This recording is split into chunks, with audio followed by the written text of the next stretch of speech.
paz do Senhor Jesus Cristo a todos os ouvintes através dessa rede social do qual nós estamos utilizando para a ministração da Palavra de Deus à Igreja de Cristo nos lares.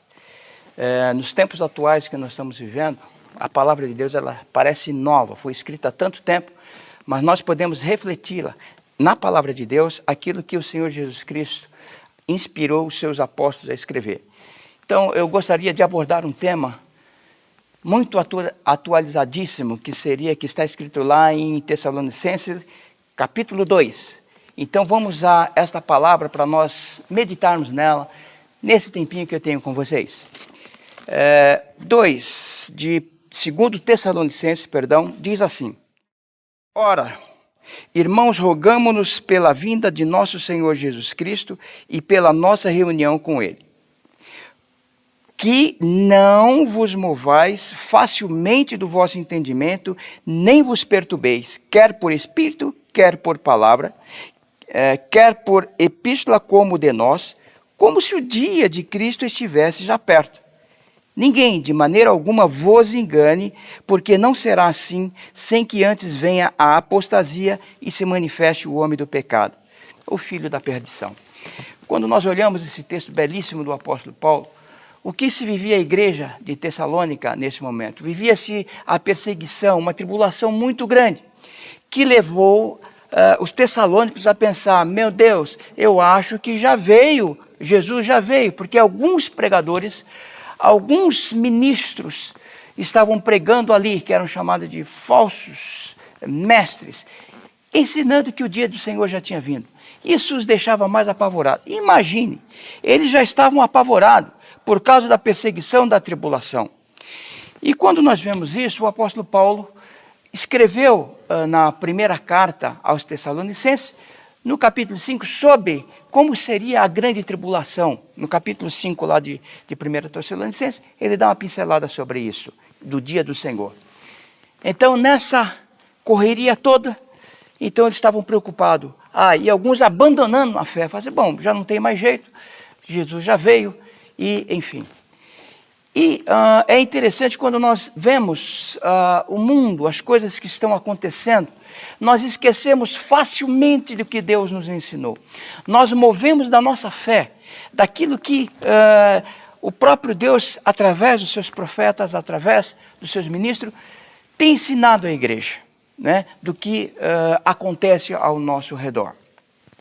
Aí nós vemos nesse texto que houve, o apóstolo Paulo, ele chama a atenção a uma questão. Aí ele escreve essa segunda carta, né, aos Tessalonicenses, para que não se mova daquilo que já tinha lhe dito. Aí ele pontuou mais a respeito do que estava acontecendo, que não seria, que Jesus ainda não tinha vindo, antes que viesse a apostasia e o anticristo.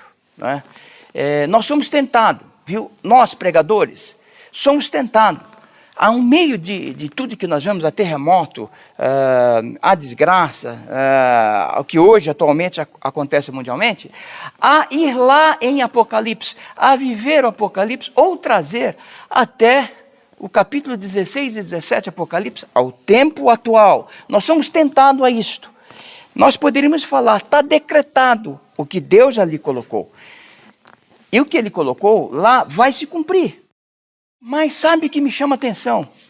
É que ainda diz aqui no versículo 6, assim: e agora vós sabeis o que o detém, para que a seu próprio tempo seja manifestado. Porque já o ministério da injustiça opera somente a um, que agora resiste, até que do meio seja tirado.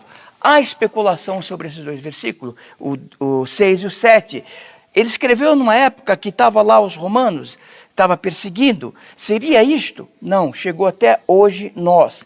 Deus colocou, vai lá um dispositivo, colocou algo na terra que está impedindo que as ações do inimigo eles sejam muito maiores. Algo de poderoso na terra. No versículo 1 nós vimos que é o arrebatamento, porque nós vamos estar congregado, reunido com ele. Então ele estava falando de algo poderoso que ele deixou, a sua igreja.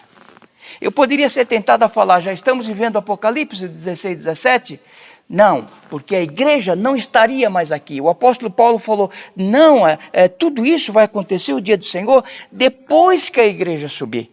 Então, isso podemos colocar como princípio das dores, mas ainda não seria o fim. E colocou a igreja, e a igreja de Deus é poderosa, ela colocou para interceder. Enquanto nós estivemos aqui, quantas coisas é nos ensinada a orar sem cessar e a interceder, né? Por homens, por todos os homens. Então, no meio de tudo isso, a igreja ela é forte, a igreja é poderosa.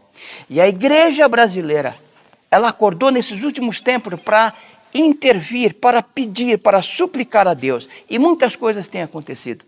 Então, Deus nos deu poder para nós intervirmos nesse meio de caos, nesse mundo de treva, para resgatar, para falar da salvação.